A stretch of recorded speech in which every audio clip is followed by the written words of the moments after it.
तभी वहां पर अमायरा भी आ जाती है और वो पलक के हाथ में अपना आईडी कार्ड देखकर बहुत घबरा जाती है। अरे नहीं, पलक ने तो मेरा आईडी कार्ड देख लिया। अच्छा हुआ अमायरा जो तुम ही आ गई। मुझे तुमसे एक बात पूछनी थी। ये आईडी कार्ड पर तो उसी कंपनी का नाम लिखा है जिसमें रोहित भी काम करता है। इसका मतलब तुम और रोहित दोनों एक ही कंपनी में काम करते हो? अरे नहीं तो, अगर वो मेरी कंपनी में काम करता तो मुझे पता चलता ना। एक काम करो, मुझे रोहित के कंपनी का एरिया बताओ।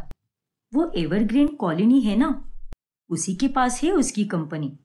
अच्छा, तो अब मैं समझी। देखो पलक, रोहित और मैं एक ही नाम की कंपनी में काम करते हैं, लेकिन उसका और मेरा ब्रांच अलग है।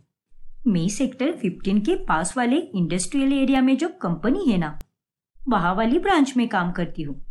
अच्छा, तो तुम्हारी और रोहित की कंपनी के 2 ब्रांचेस है क्या? 2 नहीं पलक, कई सारे हैं। क्या बात है, ये बात तो मैं रोहित को भी बताऊंगी। हाँ, हमारा बाल बाल बच जाती है। फिर बाद में वो ये सारी बातें रोहित को भी बताती हैं। क्या बात कर रही हो? हाँ रोहित, अरे वो तो अच्छा हुआ जो मैंने वक्त पर मामला संभाल लिया और दूसरे ब्रांच के बारे में बोल दिया, वरना आज तो मेरी शामत ही आने वाली थी। हाँ ना यार, और ये भी अच्छा हुआ कि असलियत में भी हमारी कंपनी की ढेर सारी ब्रांचेस है। पलक बहुत शातिर है, वो तो पता भी लगा सकती है कि वाकई में कोई ब्रांच है भी या नहीं। उसका तो कोई भरोसा नहीं बाबा। फिर एक दिन जब पलक सोई होती है और विनीता भी घर के बाहर गई होती है, तभी रोहित और अमायरा दोनों अमायरा के कमरे में प्यार भरा समय बिता रहे होते हैं। तुम्हें पता है बेबी, थोड़े ही दिनों में हमें मिले हुए 1 साल हो जाएगा। जब से तुम मेरी जिंदगी में आई हो, तब से मेरी जिंदगी खुशियों से खिल उठी है। मुझ नाचिस को इतना प्यार करने के लिए शुक्रिया बेबी। ओफो मेरे पागल आशिक, तुम भी ना। अच्छा चलो, अब जो चॉकलेट्स लाए हैं वो मुझे अपने हाथों से खिला दो। हाँ हाँ, क्यों नहीं। उतने में वहां पर पलक आ जाती है और वो उन दोनों को साथ में देख लेती है। पलक, तुम यहाँ पर? हाँ पलक, तुम तो सोई हुई थी ना? हाँ, मैं सोई जरूर थी, लेकिन इसका मतलब ये थोड़ी ना है कि मैं पूरे दिन सोती ही रहूंगी। उठी और तुमसे मिलने आ गई। मुझे लगा कि तुम भी अभी तक सो रही होगी। सुबह देर से जो आई तुम, लेकिन यहाँ पर तो तुम दोनों मस्त गप्पे लड़ा रहे हो। बताओ, क्या खिचड़ी पक रही है तुम दोनों में? खिचड़ी? अरे कोई खिचड़ी नहीं पक रही बाबा। कल मुझे तुमने बताया ना कि अमायरा और मैं एक ही नाम वाली कंपनी में काम करते हैं, इसलिए मैं इसके पास चला आया। इसके और मेरे ब्रांच के बारे में ही हम बात कर रहे थे। हाँ पलक, हम हमारी कंपनी के बारे में ही बात कर रहे थे। अच्छा बाबा ठीक है, तुम दोनों यहीं पर बैठो, मैं अभी चाय और नाश्ता लेकर आती हूँ। फिर हम तीनों मिलकर साथ में गप्पे मारेंगे और खूब मजे करेंगे। अरे लेकिन, अरे क्या लेकिन वेकिन लगा के रखा है, मैं अभी आती हूँ, ज्यादा देर नहीं लगेगी। देखा, ये होता है अपनी सौतन को सहेली बनाने का नतीजा। शुरुआत से ही तुम इससे दूर रहती तो ये इस तरह गले ही नहीं पड़ती तुम्हारे, और अब ये हर बार ऐसे ही हमारे बीच कबाब में हड्डी बनती रहेगी। क्या तुम भी रोहित, क्यों अपनी बीवी के बारे में ऐसा बोलते रहते हो तुम? और मैं थोड़ी ना कहीं जा रही हूँ ना यहीं पर, और हम बाद में भी वक्त साथ में बिता सकते हैं ना। तुम तो अपनी सहेली की ही साइड लो। फिर कुछ ही दिनों बाद जब रोहित और अमायरा को मिले हुए 1 साल पूरा हो जाता है, उस खुशी में रोहित एक होटल रूम बुक करता है और उसे अच्छे से सजाता है, और वो अमायरा को भी सच कराने के लिए कहता है। रोहित बेबी, ऐसा क्या सरप्राइज प्लान किया है तुमने? प्लीज बताओ ना बेबी, मुझसे तो रहा ही नहीं जा रहा। क्या तुम भी बेबी, जब आओगी तभी देख लेना ये क्या सरप्राइज है तुम्हारे लिए। अब जल्दी से आ जाओ, मैं इंतजार कर रहा हूँ तुम्हारा। ओके बेबी, मैं अभी आती हूँ। लेकिन उतने में वहां पर अमायरा के सामने पलक आ जाती है। अमायरा, आज मेरी तबीयत बहुत खराब है, मैं डॉक्टर के पास भी नहीं जा पाऊंगी, इसीलिए क्या तुम आज मेरे साथ रुक सकती हो क्या? और डॉक्टर को भी घर पर ही बुला। क्या? रुकना पड़ेगा? लेकिन तुम्हें क्या हो गया है पलक? देखो ना, इतना तेज बुखार आया है मुझे। ओह नो, तुम्हें तो सच में बहुत तेज बुखार आया है। लेकिन आंटी, आंटी तो है ना घर पर? नहीं अमायरा, माँ जी आज दिन भर अपनी सहेलियों के साथ ही रहेगी और वो सीधी रात में ही आएगी। ठीक है पलक, कोई बात नहीं, मैं रुक जाती हूँ तुम्हारे पास और तुम फिक्र बिल्कुल मत करो। मैं अभी डॉक्टर को भी बुलाती हूँ। चलो, तुम पहले आराम करो। फिर अमायरा पलक को उसके कमरे में लेकर जाती है और वो भी वहीं पर रुक जाती है। इस तरह पूरा दिन बीत जाता है और रोहित और अमायरा मिल ही नहीं पाते। फिर रात में जब अमायरा ऑफिस के लिए निकलती है, तब रोहित भी उसके पीछे पीछे जाकर उसे रोक लेता है। अरे रोहित, तुम यहाँ पर क्या कर रहे हो? सोए नहीं क्या? अरे मुझे तुमसे बात करनी थी, इसीलिए आया हूं मैं यहाँ पर। तुम्हें तो कुछ फर्क ही नहीं पड़ता।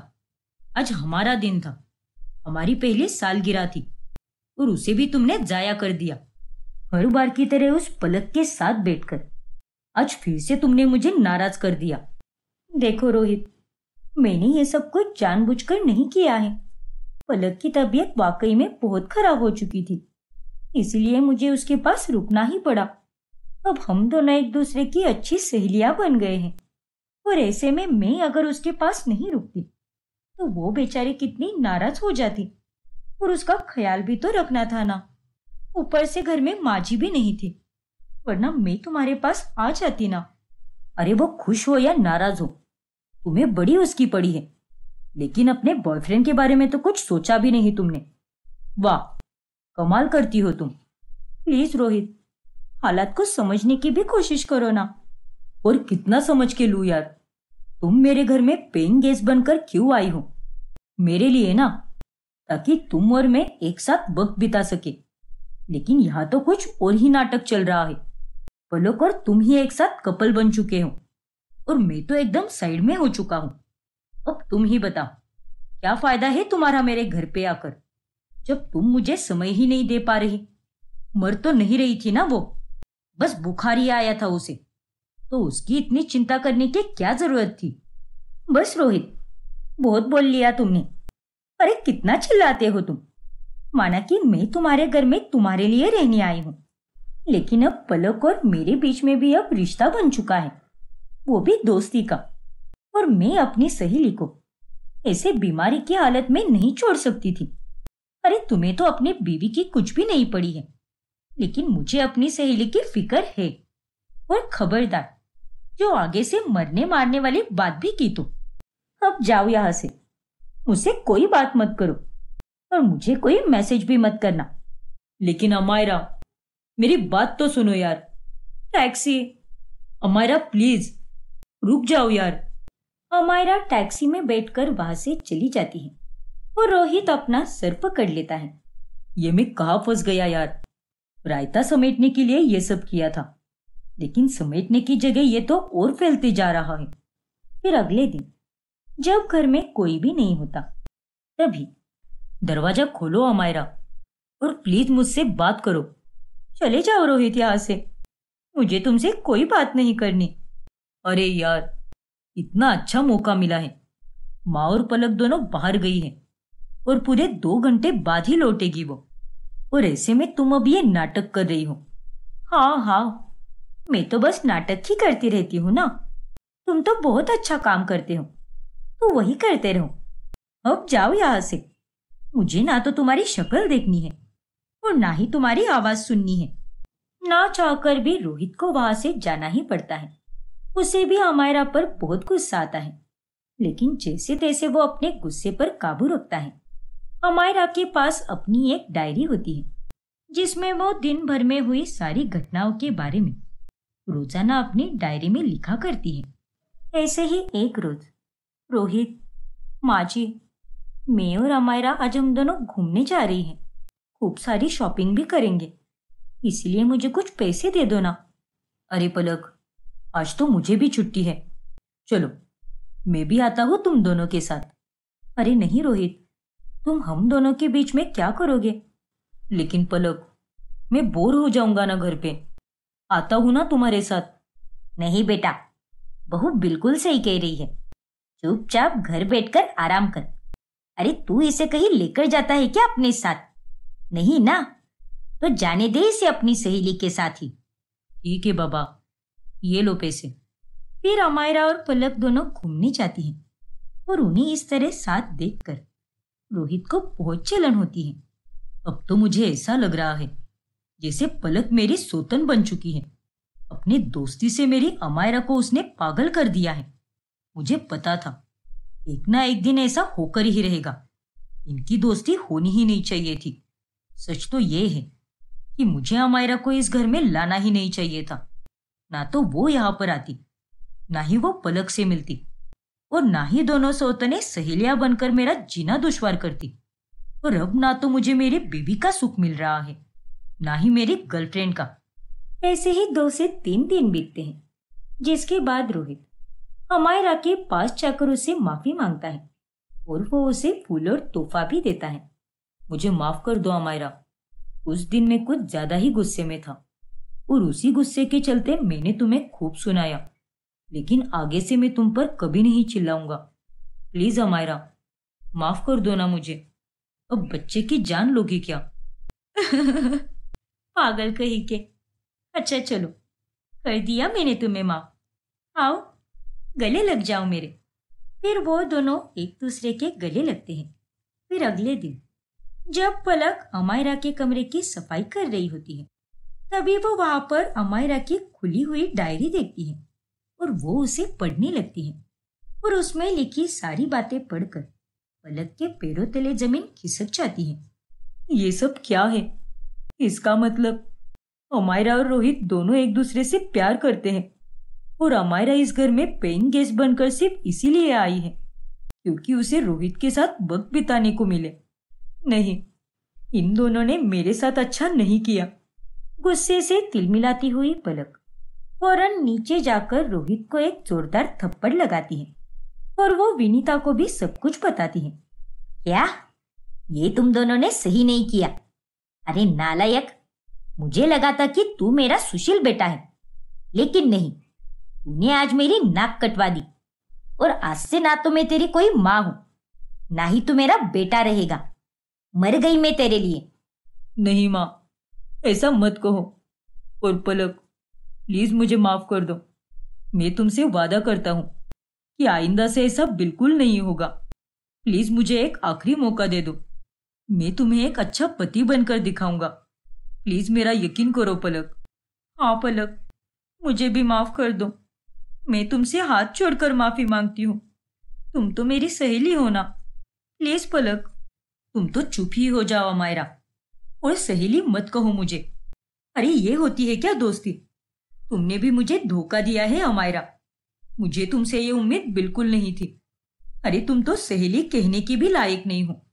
और तुम रोहित, तुम तो पूरी तरह गिर गए। लानत है तुम दोनों पर। लेकिन अब बस, अब मैं और नहीं रहूंगी इस घर में। जा रही हूं मैं यहां से। नहीं पलक, प्लीज ऐसा मत करो।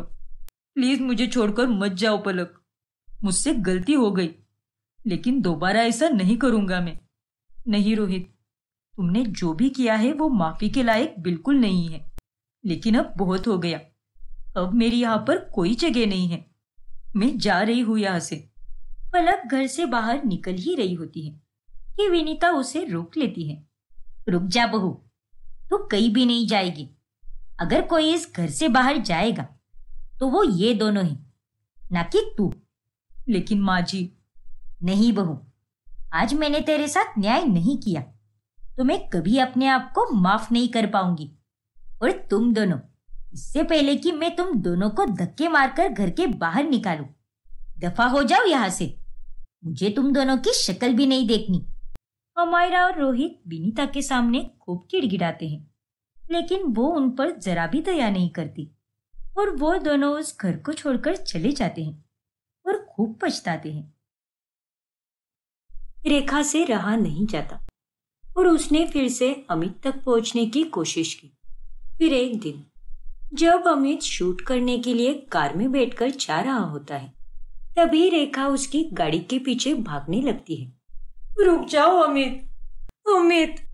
रेखा रेखा को ऐसे देखकर अब अमित हैरान रह जाता है। रेखा, ये तुम क्या कर रही हो? इस तरह मेरी गाड़ी के पीछे भागते हुए अगर तुम्हें किसी ने देख लिया तो कितनी बड़ी मुसीबत खड़ी हो जाएगी। इसका कोई अंदाजा भी है क्या तुम्हें? तुम्हें अब भी इन सब की पड़ी है अमित। तुमने मुझे भेजी हुई चिट्ठी में क्या लिखा? क्यों मुझसे अलग हो रहे हो? अरे मैं तुम्हारी बीवी हूँ, मुझे इस तरह मत छोड़ो अमित, मत छोड़ो। नहीं रेखा, हम दोनों का ये रिश्ता हमें एक दिन बर्बाद करके रख देगा। और कब तक हम यूं तकलीफ में जीते रहेंगे? और कब तक तुम मेरे इंतजार में रोती रहोगी? और कब तक दुनिया से बचकर हम मिलते रहेंगे? ये सिलसिला कभी खत्म नहीं होगा और इस सिलसिले का अंजाम केवल दर्द और बर्बादी है। तुम्हारे प्यार के लिए मुझे वो भी मंजूर है अमित। प्लीज मेरे पास ही रहो। मैं तुम्हें ये तो नहीं कह रही ना कि अपने परिवार को छोड़ दो और मेरे पास आ जाओ। अपनी जिंदगी के अहम लोगों की लिस्ट में मुझे चाहो तो आखिरी दर्जा ही क्यों ना दे दो, लेकिन इस लिस्ट से मत निकालो अमित। तुम्हें मुझसे ये सब कहने की कोई जरूरत नहीं है रेखा। मैं तुमसे बहुत प्यार करता हूँ और हमेशा करता रहूंगा। तुम और मैं हमेशा एक दूसरों की यादों में रहेंगे, लेकिन साथ में नहीं रह पाएंगे। आज के बाद मेरा इंतजार मत करना। खुश रहो और प्लीज रेखा, अपने जीवन में आगे बढ़ो और मुझे माफ कर दो, क्योंकि मुझे भी ये सब करते हुए अपने दिल पर पत्थर रखना ही होगा। नहीं अमित, प्लीज मत जाओ ना, हम सब ठीक कर लेंगे। रुक जाओ अमित। अमित वहां से चला जाता है और उसके जाने के बाद रेखा की जिंदगी में हर तरफ अंधेरा छा जाता है। वो एक चलती फिरती लाश बन जाती है। मेरी बच्ची, काश ये समझ पाती कि सच्ची मोहब्बत कभी पूरी नहीं हो पाती। रेखा बेटा, कुछ तो खा ले। अमित तो अब तेरी जिंदगी से जा चुका है। उसने अपनी इज्जत और अपने परिवार को ही चुना। अब रो मत उसके लिए बेटा। अमित कहीं नहीं गया है, वो हमेशा मेरी यादों में, मेरे दिल में रहेगा। कहने के लिए हम दोनों अलग हो चुके हैं, लेकिन ये रेखा अपनी अमित को अपने मन से अलग कभी नहीं होने देगी। फिर 2 साल बाद कूली फिल्म की शूटिंग के दौरान अमित को बहुत चोट आती है और वो हॉस्पिटल में जिंदगी और मौत से लड़ रहा होता है। और जब ये खबर रेखा तक पहुंचती है तभी, क्या अमित की जान खतरे में है? नहीं, ऐसा नहीं हो सकता। मुझे उसके पास जाना होगा। नहीं रेखा, ऐसे हालातों में खुद पर काबू रखो। नहीं अम्मा, आप मुझे नहीं रोक सकती। अरे वहां अमित को क्लिनिकली डेड घोषित कर दिया है। उसके बचने के चांसेस लगभग ना के बराबर हैं और आप यहाँ पर मुझे काबू रखने के लिए बोल रही हो। लेकिन तेरे वहां जाने से क्या हो जाएगा? उसका पूरा परिवार मौजूद होगा हॉस्पिटल में, प्रेस वाले भी होंगे। देख बेटी, अमित भी कभी नहीं चाहेगा कि तुम दोनों के प्यार का ये राज इस तरह सामने आए। और आज अगर तू हॉस्पिटल चली गई तो ये साफ हो जाएगा कि वाकई में तुम दोनों के बीच में प्यार है। जो होना है हो जाए अम्मा, लेकिन मुझे वहां पहुंचना ही होगा। रेखा अपने होश में नहीं होती, लेकिन जब वो हॉस्पिटल पहुंचती है तभी पीछे के गेट पर तेजी खड़ी होती है और वो रेखा को देखकर उसे रोक लेती है। रुक जा रेखा, क्यों आई है तू यहाँ पर? तेजी आंटी, अमित और मैं अच्छे दोस्त हैं और वो जया के पति भी है। उनके साथ अब ऐसा हुआ, ये जानकर मुझे बड़ी हैरानी हुई, इसलिए मैं यहाँ पर उन्हें देखने आई हूँ। मैं सब जानती हूँ कि तुम दोनों कितने अच्छे दोस्त हो और तुम यहाँ पर क्यों आई हो। चुपचाप चली जाओ यहाँ से। हम सब पहले ही बहुत परेशान हैं, ऊपर से तुम और परेशानी मत दो। लेकिन आंटी, बस एक बार देखने दीजिए ना मुझे उसे। मैं उसके बाद चली जाऊंगी, पक्का आंटी, लेकिन बस एक बार देखने दीजिए। अरे इतना कलेश उसकी जिंदगी में किया उसमें कोई कमी रह गई क्या? तेरे आने से पहले हमारा पूरा परिवार सुखी था, लेकिन जब से तू मेरे अमित की जिंदगी में आई है तब से सब कुछ बदल गया है। मनहूस कहीं की, चली जाए यहाँ से। रेखा की आंखों में अब आंसुओं की धारा बहने लगती है और उसे अमित से कोई मिलने ही नहीं देता। लेकिन वो अमित से सच्चा प्यार करती थी, इसलिए वो उसके लिए व्रत धारण करती है और एक महाहवन भी रखवाती है। पंडित जी, ये महाहवन मैंने अमित की सलामती के लिए रखा है, वो ठीक तो हो जाएगा ना? हाँ रेखा बिटिया, इस महाहवन से हर वो मुश्किल टल जाती है जो नामुमकिन लगती है। शुक्रिया पंडित जी, आपने मेरा हमेशा साथ दिया है और मेरे और अमित के रिश्ते के बारे में भी आपने कभी किसी को नहीं बताया। ऐसे ही 4 से 5 दिन बीत जाते हैं और उसके बाद अमित को होश आ जाता है और तब वो पूरी तरह से ठीक हो जाता है और ये जानकर रेखा की खुशी का कोई ठिकाना ही नहीं रहता। अमित ठीक हो गया अम्मा, अमित ठीक हो गया। हाँ बेटा, वो इसके साथ तो नहीं है, लेकिन फिर भी ये बावरी है उसके प्यार में। ना जाने वो प्यार मेरी बेटी को कब मिलेगा जिसकी वो हकदार है। साल यूं ही बीतते जाते हैं और रेखा अपनी फिल्म करियर में बहुत आगे चली जाती है और वो मुंबई के बांद्रा के इलाके में अपने लिए एक बहुत ही बड़ा बंगला खरीद लेती है। ये लो अम्मा, इस बंगले का नाम मैंने आपके नाम से रखा है, पुष्पावली, इसीलिए इसके दरवाजे आप ही खोलो। हाँ बेटा, मुझे तुझ पर बहुत गर्व महसूस हो रहा है। टूटे हुए दिल के टुकड़ों को समेटकर तूने अपने आप को फिर से मजबूत बनाया और जीवन में तरक्की की। बहुत खूब बेटा।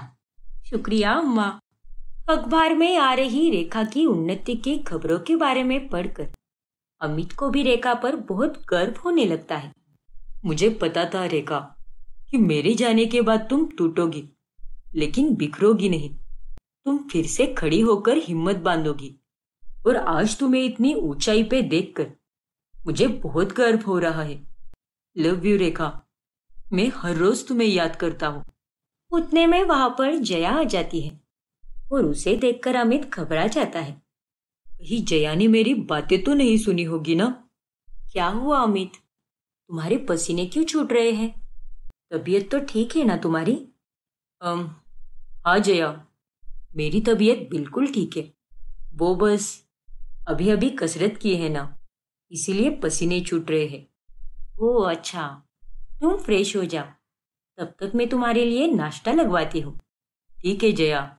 समय के साथ साथ अब पुष्पावली की तबीयत भी खराब ही रहने लगती है और वो ज्यादातर बिस्तर पर ही रहती है।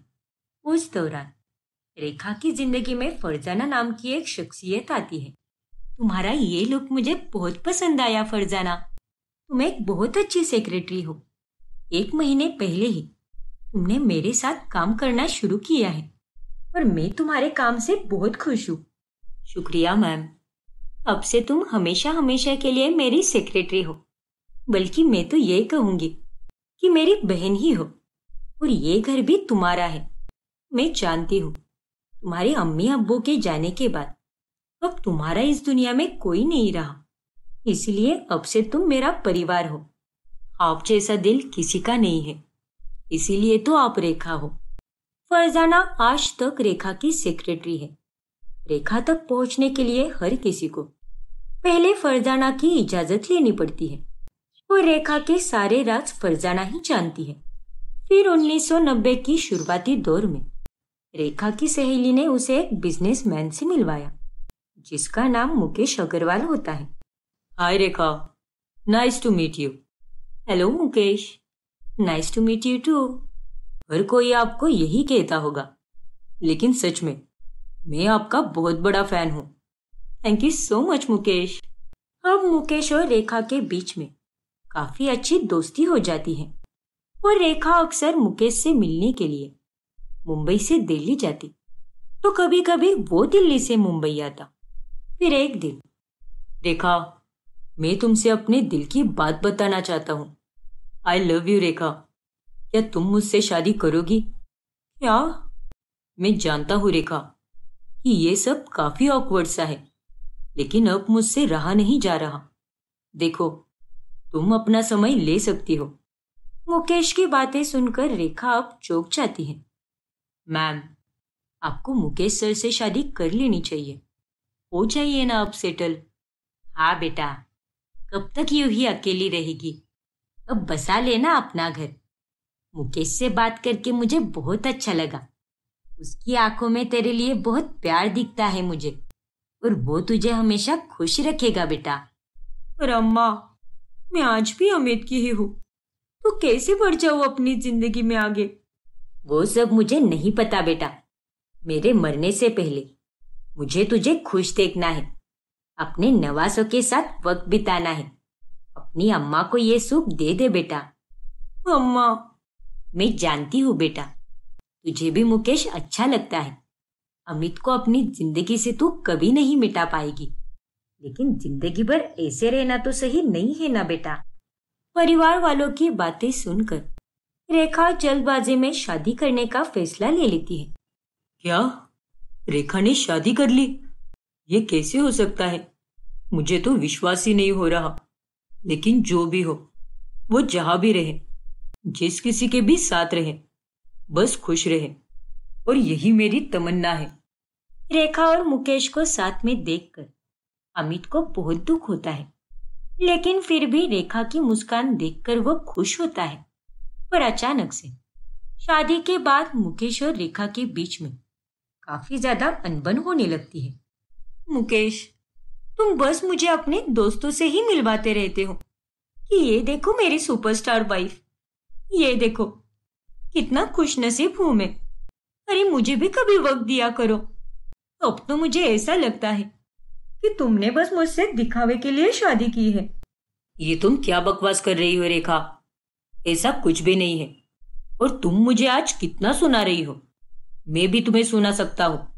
मुझसे शादी करने के बाद भी आज तक तुम उस अमिताभ की यादों में खोई रहती हो। देर रात तक उसकी तस्वीरें देखती रहती हो। ये सब क्या है? ये सब क्या है मतलब?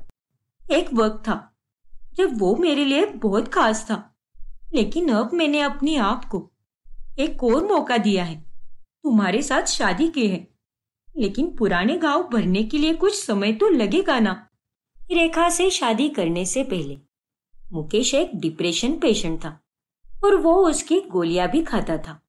उन दोनों के बीच में मतभेद इतने बड़े कि उन्होंने तलाक का फैसला लिया, और वो दोनों अलग ही रहने लगे। लेकिन उसके 1 साल बाद मुकेश सर ने फांसी ले ली मैम, वो भी आपके दुपट्टे से। और मरने से पहले चिट्ठी में लिखा है कि मेरी मौत का दोष किसी को भी ना दिया जाए। क्या? ये सुनकर रेखा के पैरों तले जमीन खिसक जाती है। हर किसी ने रेखा को ही मुकेश की आत्महत्या की वजह घोषित कर दिया, लेकिन आत्महत्या के 6 महीने पहले से ही रेखा और वो दोनों अलग रहते थे, और मुकेश ने फांसी भी ले ली तो किसी और वजह के चलते। दुनिया चाहे लाख बुराई करे, तुझे कितना भी कोस ले, लेकिन मैं जानती हूँ कि मेरी बेटी बेगुनाह है। मुकेश ने तेरे कारण फांसी नहीं ली है बेटी।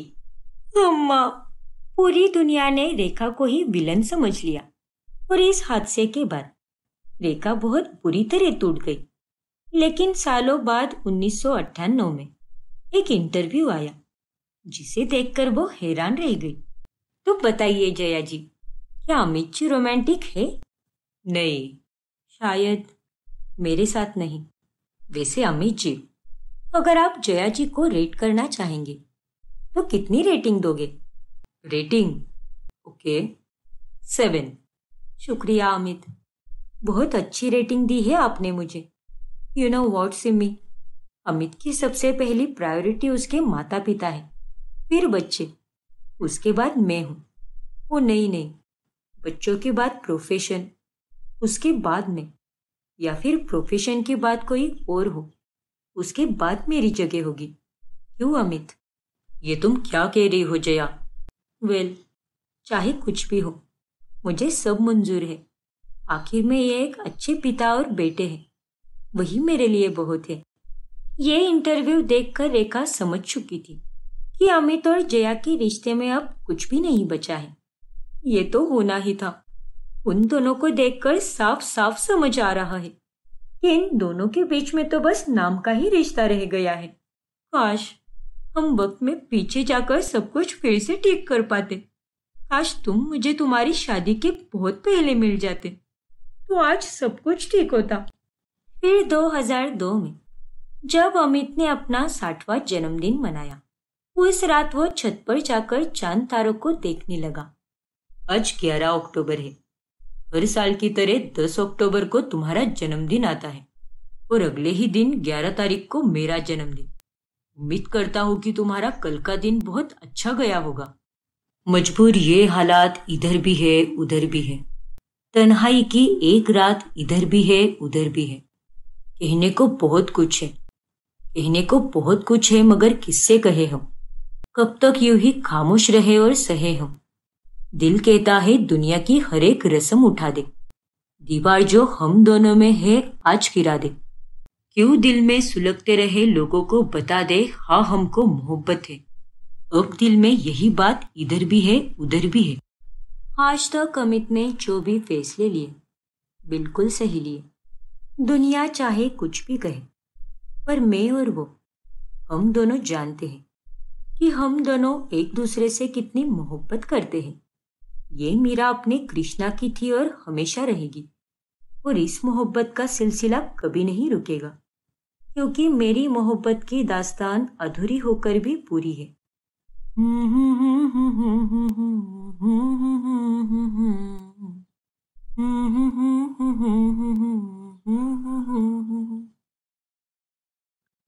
घर आने के बाद कार्तिक कांता को सारी बातें बताता है। ऐसे ही कुछ दिन बीत जाते हैं। फिर एक रोज, आ गया मुन्ना, अच्छा हुआ। ये देख, तुझे देखने के लिए लड़की वाले आए हैं। क्या? आओ ना बेटा, बैठो। नमस्ते आंटी जी। नमस्ते बेटा। हेलो कार्तिक, मैं शनाया। हाय शनाया। भैया, शनाया आपको पसंद आई या नहीं? मुझे तो ये बहुत पसंद आई है। मेरी सहेली जो है। ये सब देखकर कार्तिक एकदम हैरान रह जाता है और आखिरकार रिश्ता पक्का भी हो जाता है। लेकिन उनके जाने के बाद, अरे माँ, कम से कम आप मुझे बता तो देती कि मुझे देखने के लिए लड़की वाले आ रहे हैं, और आपने ये फैसला इतनी जल्दी कैसे ले लिया? लेकिन मुन्ना, तू तो दूसरी शादी के लिए राजी था ना, तो फिर अब क्या हुआ? और नहीं तो क्या। चलिए भैया, अब ज्यादा नखरे मत कीजिए, बस अब शादी की तैयारियां शुरू कर दीजिए। मैं शादी का मुहूर्त निकलवाती हूँ। तेरे और उस दीपिका के तलाक के बाद ही ये शादी हो पाएगी, लेकिन उससे पहले हम सगाई कर लेंगे। क्यों मनोहर जी? तुम्हें जो करना है करो कांता, और तुम तो मुझे ऐसे पूछ रही हो जैसे कि मेरी सारी बातें मानती हो। अरे आप फिर से शुरू मत हो जाइए, अभी जाइए। आप ना वो दोस्तों के पास ही सही हो, वहीं पे चले जाइए। लेकिन मैं तो बहुत खुश हूं माँ, अब जल्द ही घर में एक नई बहू आएगी, और वो भी मेरी सहेली ही होगी। लेकिन जब दीपिका को कार्तिक की शादी के बारे में पता चलता है, तभी उसे बहुत दुख होता है। लोग कितनी जल्दी बदल जाते हैं। कितनी उम्मीदों के साथ मैं उससे मिलने गई थी, लेकिन वहां उसने क्या क्या कह दिया। मुझे तो अब उसका नाम लेने में भी घिन आ रही है। बहुत नफरत हो रही है मुझे उससे। खैर, अब जो हुआ सो हुआ, लेकिन तू बार बार उसके बारे में मत सोच बेटी। हाँ माँ, जब वो अपनी जिंदगी में आगे बढ़ सकता है, तो मैं भी अपनी जिंदगी में आगे बढ़ सकती हूँ। मैंने पिछले हफ्ते जिस जॉब के लिए अप्लाई किया था और उसका इंटरव्यू ऑनलाइन दिया था, उसमें मैं सिलेक्ट हो गई हूँ माँ। क्या? अरे वाह बेटी, बधाई हो। ऐसी ही तरक्की करती रहे। हाँ माँ, अब 10 दिन बाद मेरी ज्वाइनिंग भी है। बहुत बड़ी कंपनी है वो। क्या बात है बेटा, ये जानकर मुझे बहुत खुशी हुई। मैं अभी जाकर कान्हा जी के लिए माखन का भोग चढ़ा कर आती हूँ। हाँ माँ। ऐसे ही 10 दिन बीत जाते हैं। वहाँ कार्तिक और शनाया की सगाई होने वाली होती है और यहाँ दीपिका की जॉब का पहला दिन होता है। वो अपने जॉब के लिए जा ही रही होती है कि तभी उसे कार्तिक की पड़ोसन मिलती है। अरे दीपिका बेटा, तू यहाँ पर क्या कर रही है? हम तो 4 दिन पहले ही गांव से आए हैं, लेकिन तू हमें वहां पर नहीं देखी बेटा। आखिर कहाँ पर थी तुम? वो निर्मला काकी, अब मैं वहां पर नहीं रहती। अब नहीं रहती मतलब? मतलब ये है कि मैं और कार्तिक एक दूसरे को तलाक देने वाले हैं। अब सब कुछ खत्म हो चुका है। मेरा उस घर से अब कोई रिश्ता नहीं रहा। हे भगवान, ये सब तुम क्या बोल रही हो बेटी? लेकिन ये सब कैसे हुआ?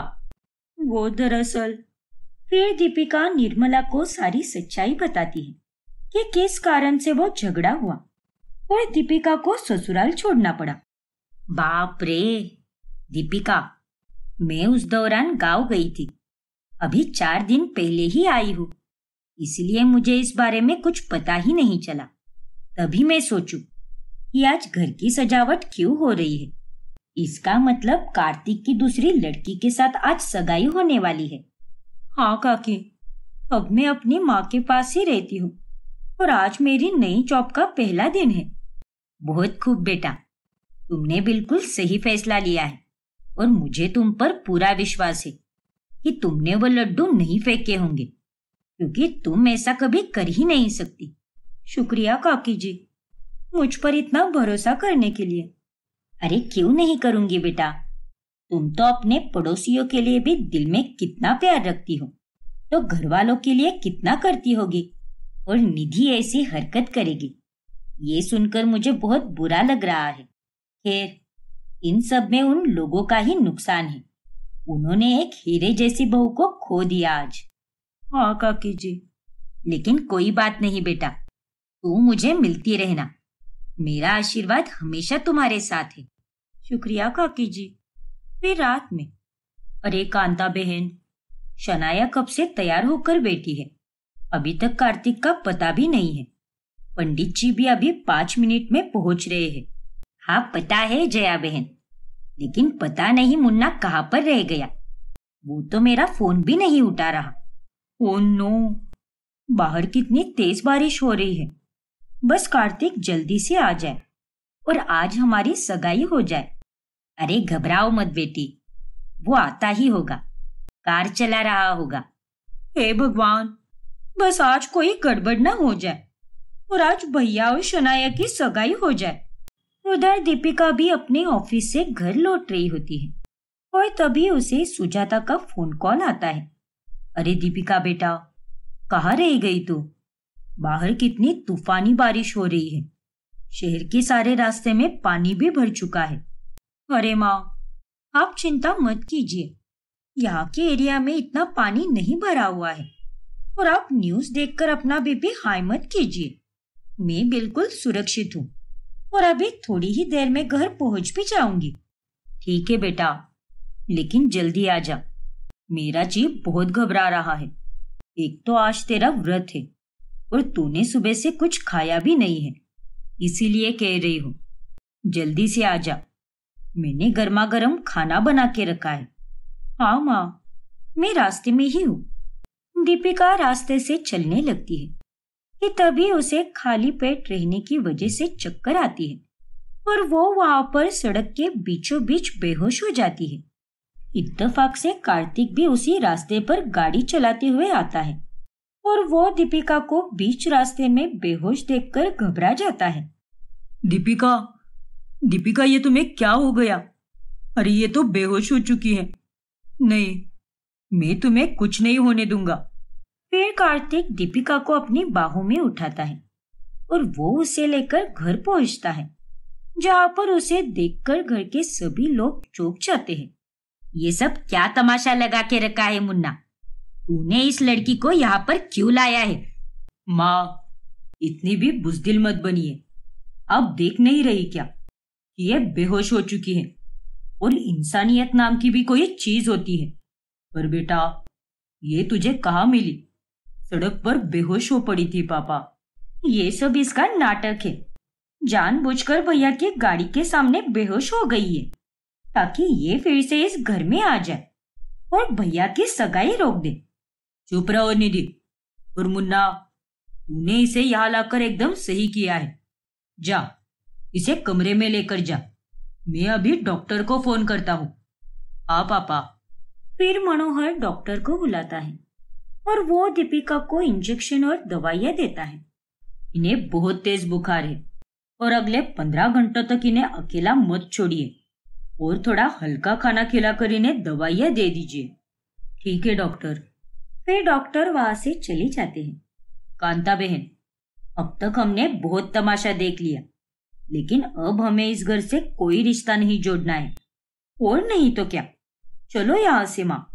अरे रुक जाइए जया बहन, ये चली जाएगी यहाँ से, हम सगाई कर लेते हैं। शनाया, रुको ना शनाया, गई भैंस पानी में। ये सब इस भाभी की वजह से ही हुआ है माँ। हाँ निधि, उसे अब ठीक होने दे, फिर मैं उसे नहीं छोड़ूंगी। अरे कुछ तो शर्म करो तुम दोनों। उस लड़की का बदन तप रहा है और वो कोई नाटक नहीं कर रही।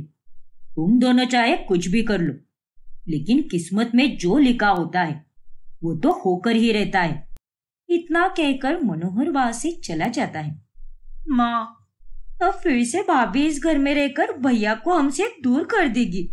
मुझे तो अभी से बहुत घबराहट हो रही है माँ। तू घबरा मत निधि, मैं हूँ अभी जिंदा। अब इस घर में या तो ये लड़की रहेगी या फिर मैं रहूंगी। मैं भी देखती हूँ कि आखिर मेरा मुन्ना किसे चुनता है। नहीं माँ, ऐसा कुछ मत करना, क्योंकि भावनाओं में बहकर भैया गलत फैसला ले लेते हैं। आप ऐसा कुछ करना जिससे भाभी ही ये घर छोड़कर चली जाए। इधर कार्तिक सुजाता को फोन करके सारी बातें बताता है कि दीपिका उसी के साथ है और वो रात भर जागकर दीपिका का बहुत अच्छे से ख्याल रखता है। फिर अगली सुबह पड़ोसन निर्मला मनोहर को फोन करके बुला लेती है। क्या हुआ निर्मला भाभी, आपने मुझे इतनी सुबह सुबह फोन करके क्यों बुलाया? क्योंकि मुझे आपको कुछ दिखाना है मनोहर भाई साहब। क्या दिखाना है भाभी? फिर निर्मला मनोहर को एक फुटेज दिखाती है जिसमें निधि ने ही वह लड्डू बाहर फेंके होते हैं। ये क्या? ये तो निधि ही है। हाँ भाई साहब, कल मुझे दीपिका मिली थी और उसने मुझे सब कुछ बताया और मुझे पूरा यकीन था कि दीपिका जैसी दिलदार लड़की ऐसी घिनौनी हरकत कभी नहीं कर सकती। और हमारे घर के बाहर सीसीटीवी कैमरा लगा हुआ है, इसलिए मैंने रात भर बैठकर उस हफ्ते के सारे सीसीटीवी फुटेज चेक किए और देखिए, ये रहा सबूत। मुझे भी कहीं ना कहीं यही लग रहा था कि दीपिका ने ऐसा कुछ किया ही नहीं होगा। धन्यवाद भाभी जी, आपके कारण अब मेरे बेटा बहू फिर से एक हो जाएंगे और आज आप ही के कारण मेरे बेटे की शादी टूटने से बच गई। धन्यवाद मत कीजिए भाई साहब, हम इतने सालों से पड़ोसी रहे हैं और आपका बेटा बहू मेरे भी बेटा बहू ही हुए ना, इसीलिए आपको ये सच्चाई बताना मेरा फर्ज था। जी भाभी जी। अब जाइए, जल्दी से जाकर सबको ये फुटेज दिखाइए और बचा लीजिए दीपिका और कार्तिक की शादी को। फिर मनोहर घर आता है और सबसे पहले वो निधि को एक जोरदार थप्पड़ लगाता है। मनोहर जी, सुबह सवेरे आखिर कौन सा नशा करके आए हो आप, जो अपनी ही बेटी को बेवजह मार रहे हो? अरे इस लड़की ने जो भी किया है ना, उसे देखकर तुम भी इसे मारोगी। ये देखो, तुम्हारी बेटी ने ये क्या गुल खिलाया है। फिर मनोहर घर में सबको वो सीसीटीवी फुटेज दिखाता है और उसे देखकर सबके होश उड़ जाते हैं। इसका मतलब निधि ने ही ये सब किया था? तेरी ये सब करने की हिम्मत कैसे हुई निधि? वो फुटेज देखकर कांता भी अब निधि को एक थप्पड़ मारती है। देखा, मैंने कहा था आप सबको, लेकिन आप लोगों ने मुझ पर रत्ती भर का भी भरोसा नहीं किया। माफ कर दे बहू, हमसे गलती हो गई। अरे मैंने कभी अपने बुरे सपने में भी नहीं सोचा था कि मेरी बेटी ही ऐसा कुछ कर सकती है। अरे गुस्से में तू इतनी अंधी हो गई कि तुझे सही और गलत के बीच का फर्क ही नहीं समझ आया। ये सब तूने बहुत गलत किया है निधि। और इसकी अब सजा यही है कि ये इस घर में नहीं रहेगी। कांता बिल्कुल सही कह रही है।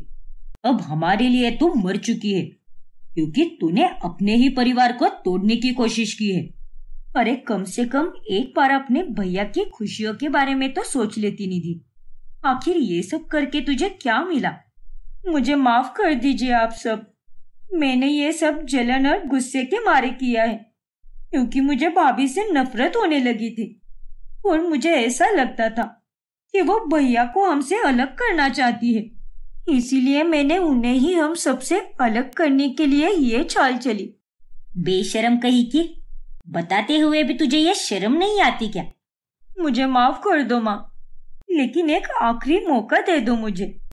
मैं सच में अपनी सारी गलतियां सुधारूंगी, लेकिन प्लीज माँ, मुझे घर से बाहर मत निकालो।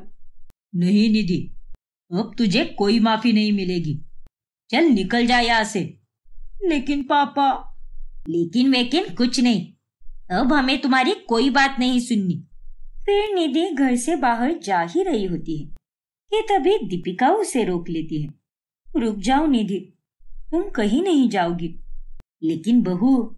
नहीं माँ जी, मुझसे पहले ये घर निधि का है और निधि ने जो भी किया है वो गलत था और उसे इस बात का एहसास हो चुका है। गलतियां तो हम सबसे होती है माँ जी, और अगर बड़े ही छोटों को गलतियां सुधारने का मौका नहीं देंगे तो कौन देगा माँ जी? निधि, तुम यहीं पर रहोगी, लेकिन तुम्हें एक अच्छा इंसान बनकर दिखाना होगा। हाँ भाभी, मैं आपसे वादा करती हूँ कि मैं कभी किसी के लिए मन में बुरे भाव नहीं रखूंगी और हमेशा सबके साथ मिलजुल कर रहूंगी। इस तरह से दीपिका के कहने पर सभी लोग निधि को माफ कर देते हैं और निधि भी अब सुधर कर सबके साथ अच्छे से रहने लगती है।